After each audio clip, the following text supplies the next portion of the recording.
প্রথম হলো বুজুর্গদের হেকায়াতের কোনো সনদ নেই, জাল কোনটে সহি কোনটে বোঝা যায় না।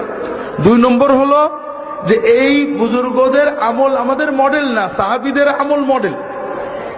3 নম্বর সবচেয়ে মুশকিল হলো বুজুর্গদের গল্পে চমক আছে আমরা বলি, কিন্তু অনেক গল্পই ইসলামের বিপরীত শিক্ষা দেয়। আমি অনেকবার বলেছি, যারা এখানে আছেন অনেকে জানেন, তারপরেও যারা জানেন না তাদের জন্য আবারও রিপিট করছি। ওয়াইস কারনীর গল্প আপনারা সবাই জানেন, জানেন না? ওয়াইস কারনী কি করছিলেন? দাঁত ভেঙে ফেলেছিলেন। কোন সাহাবী কি দাঁত ভাঙছিলেন? তাহলে ওয়াইস কারনী সাহাবীদের চেয়েও আল্লাহর নবীর বড় আশেক ছিলেন, ঠিক না? সাহাবীরা নিজেদের চোখ দিয়ে দেখেন যে নবীজি সাল্লাল্লাহু আলাইহি ওয়াসাল্লামের দাঁত ভেঙে গেল, তারা একটা দাঁতও ভাঙলেন না। ওয়াইস কারনী দেখেননি, শুধু কান দিয়ে শুনেছেন, মহব্বতে সবগুলো দাঁত ভেঙে ফেলেছেন। কে বড় আশেক? ফুরফুরে এসে নষ্ট হয়ে গেছে সব। এত ব্যাখ্যা করে বললাম তাও বুঝলেন না। সাহাবীরা চোখে দেখে দাঁত ভাঙলেন না, আর ওয়াইস কারনী কানে শুনে সব ভেঙে ফেলে দিলেন।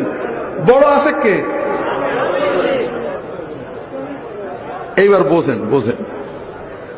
মনে করেন আমার পীর, আমার শেখ ফিলিস্তিনে দাজ্জাল বাহিনীর বিরুদ্ধে যুদ্ধ করার জন্য চলে গেছে।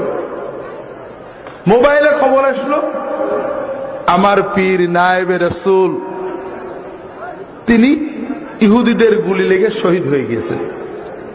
সঙ্গে সঙ্গে আমি আশেকে পাগল হয়ে নিজের পিস্তলটা দিয়ে নিজের বুকে গুলি নিয়ে শহীদ হয়ে গেলাম।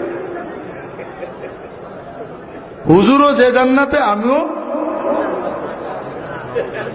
হবে না? আচ্ছা, অত দূরে নাই গেলাম। আমার কাছে খবর আসলো ইহুদিদের গুলি লেগে হুজুরের দাঁত ভেঙে গেছে। আমি তাড়াতাড়ি নিজের হাতুড়ি দিয়ে বাড়ি মেরে নিজের দাঁতগুলো ভেঙে ফেললাম।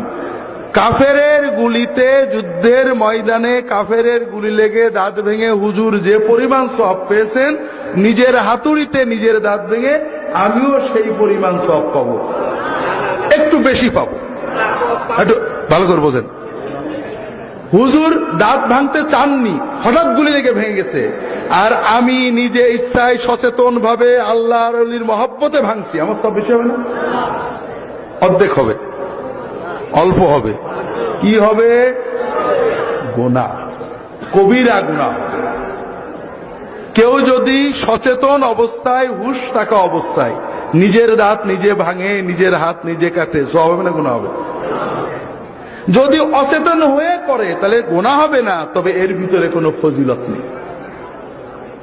ওয়াইস কারনী পাগল ছিলেন না যে দাঁত ভাঙবেন, এটা মিছে গল্প, মিথ্যা গল্প।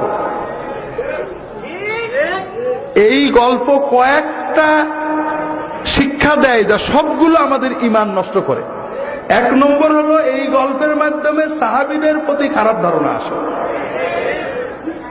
2 নম্বর কথা, এই গল্প দ্বারা সাইয়্যিদুত তাবেঈন, শ্রেষ্ঠ তাবেঈ, আল্লাহ রাসূল সাল্লাল্লাহু আলাইহি ওয়াসাল্লাম যাকে সাক্ষী দিয়েছেন তিনি সবচেয়ে শ্রেষ্ঠ তাবেঈ, তার ব্যাপারে একটা খারাপ ধারণা মনে আসে যে বেটা ঘরে বসে দাঁত ভাঙলো, গুনাহ হয়ে গেল। 3 নম্বর হলো ইসলাম তো আমাদের ঘরে বসে দাঁত ভাঙাই শেখায়, ঠিক না? ঘরে বসে হাই হোসেন, হাই হোসেন, দাঁত ভাঙা, কপাল চাপড়ানো, এগুলো শেখায়।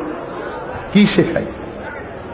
ইসলাম শেখায় তুমি ময়দানে যাও, সংসার করো, দ্বীনের দাওয়াত দাও, ইলম শেখো, উপার্জন করো, জিহাদের ময়দানে চলে যাও। কখনো দাঁত ভাঙবে, কখনো ভাঙবে না, কখনো পা ভাঙবে, কখনো ভাঙবে না। ভাঙাচুরো বড় কথা না, দায়িত্ব পালন করা বড় কথা। Salafi.9 রাসূলের কথা বলে।